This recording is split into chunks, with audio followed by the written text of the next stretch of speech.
What is the worst lie you've been told your whole life? Before we start with the first story, please hit subscribe and ring the notification bell to stay updated with us. Story 1. My friend was helping her boyfriend when his dad discovered he had cancer. He was distraught and went home often. It put a pretty big strain on their relationship. Finally, his father succumbed and passed away.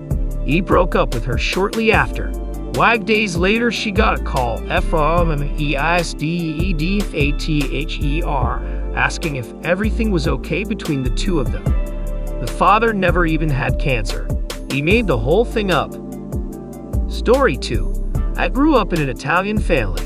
When I was about 10 to 14 years old, I asked why they had a single long nail on their hand, and more specifically the pinky. They all told me it was because it made picking their nose easier. I believed this into my late 20s, till one day my co-workers informed me that it's a coke nail. Then it all made sense. Story 3. Your bio father. Guy A knew I was pregnant and he didn't want you. When he showed up to court to sign away his rights in order for Dad, Guy B, to adopt you, he shrugged and said, "I don't care. But Dad has always been there for you." Yeah, I found out at 30 that a different man, Guy C, was my bio father. Mom knew, and he never knew I existed. Man was crushed. Story 4. I have 2. 1. As a child, we were given TV dinners when Mom and Dad ordered pizza. They told us, "You won't like this, it's adult food." 2. I was also told that people would constantly be approaching me in high school and college offering me free drugs, and that I needed to resist them.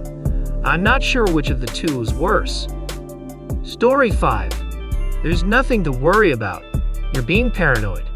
Cue a long monologue with sincere glances and an affectionate hug, and yet he was actually cheating on me with his hairdresser as I suspected and going to nude bars, and even hooked up with someone the very same evening. He gave me a speech about having a low libido. Trust shattered. Story 6. The girl who took my virginity told me she only had 2 previous partners, and I found a notebook with a list of 28 to 30 plus names, connected the dots along with her reaction, and it was the names of guys she slept with during her first 1.5 years of college. And my dumbass stayed with her after finding out. Story 7. My then best friend faked her own death. To be fair, we were children. It was just regular attention-seeking behavior that most people would have seen through instantly, but we were fighting over text, and she told me she'd killed herself. And then she stopped responding. She made it look like it was my fault, and even after she talked to me again, she'd make sure to remind me of it so I'd remember that she was capable of extreme things. Story 8. My mom had told me in college I needed to put her name on my bank accounts, and I don't remember why, but okay, so anyway, she drained my accounts because she was mad. I went to college and left her. I worked so hard for my college money and bam, it was gone. Lesson learned. She also had me, years later, give her my engagement ring to put in safety deposit box, so it wasn't lying around house to be lost or stolen. I broke off my engagement that my fiancé had someone else pregnant. Nice, huh? He owed me a lot of money and told him he could have ring back once he paid me back what he owed me. Well, my ring never saw the safety deposit box. It was a story to get my ring so she could give it back to him because she felt sorry for him. Really? I'm planning a wedding with him and he gets someone pregnant and she felt sorry for him. Never got the ring or the money. Another lesson learned. Story 9. Quit your job, sell your house and come live with me. I'll take care of you while you get care you need for your autoimmune diseases. You don't need to work, just focus on your medical treatment and getting better. So I quit my job, sold my house and moved. Found out 2 weeks later he had lost his job months before. Story 10.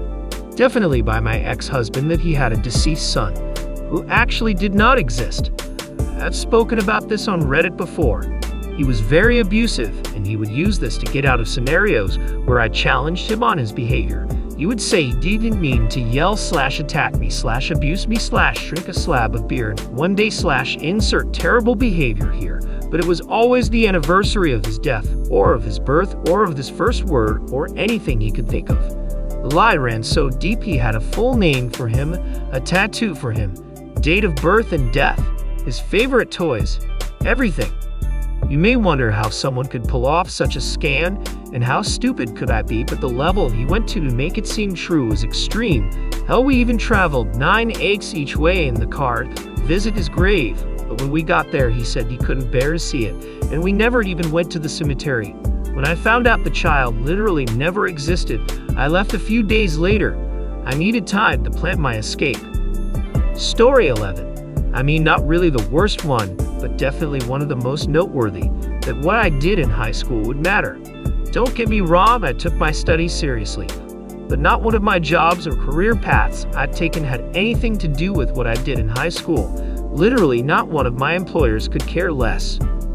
Story 12. My mom had an eating disorder in college and had developed a lot of food anxieties and was terrified I'd also become obese, even though I'm a twig, and she told me I was allergic to everything: gluten, sugar, wheat, artificial flavoring / coloring. And I was the weird kid with the dietary needs in grade school.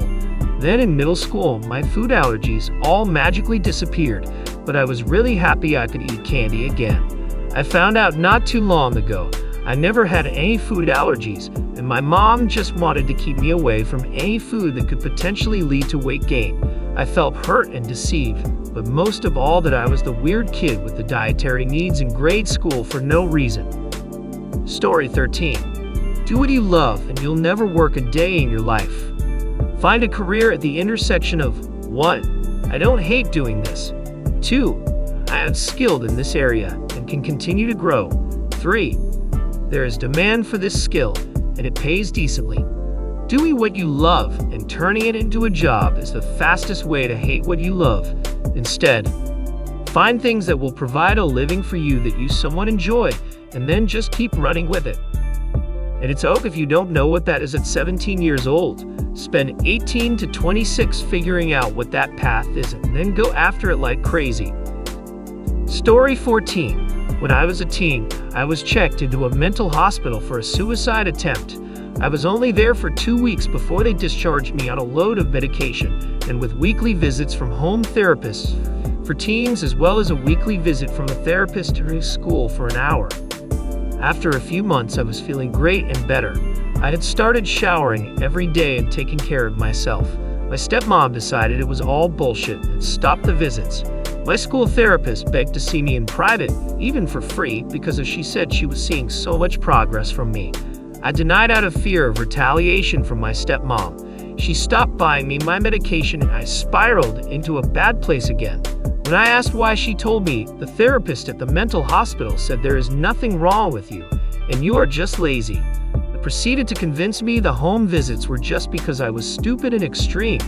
Years later, we were talking about mental health as my stepmom was now on medication for anxiety and my younger brother has to go to therapy for clinical depression.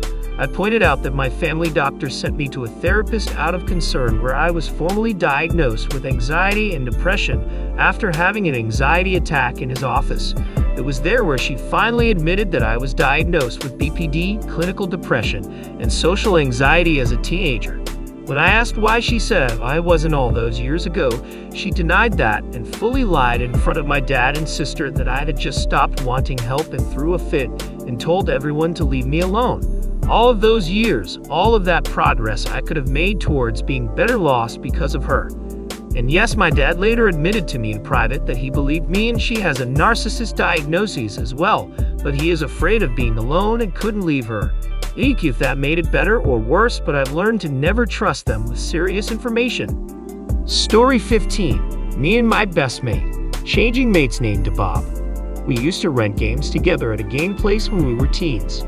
I went in one day without Bob, and the guy Mike owns and runs it says the account is under Bob. If you're the other guy, you'll have to set up another account. He asked, "You were Bob, aren't you?" I said, "Yes," small white lie. Got the game to rent and told Bob the story later. We spent the next few years talking to the owner all the time, and the owner saying goodbye Bob to me. The place closes down and the lie ends there, yay. It had gone on for too long. 4 years later, I'm married and we go and pick up something from an electronics store. And there's Mike. He runs over and shakes me hand and says, "How's life, Bob?"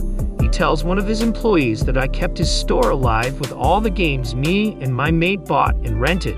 He complained to Mrs. Bob. Where was his invite to the wedding? He gave me and my confused wife a 20% discount, and we went on our way. 10 years later, I needed a computer piece. I took my 2- and 4-year-old kids with me and went to computer parts store. And lo and behold, there was Mike. He says, "Long time no see, Bob."